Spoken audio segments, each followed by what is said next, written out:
Are you looking to remove known password from Excel file? We've got you covered. We'll show you 2 easy methods to unlock password-protected Excel file.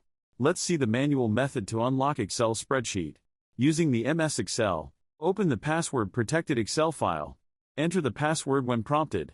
Go to the File tab, select Info, then choose Protect Workbook, and click Encrypt with Password. Delete the existing password, click OK, and save the file. Now let's check the Pro method to remove password from Excel file. That's where the BitRecover Office Password Remover comes in.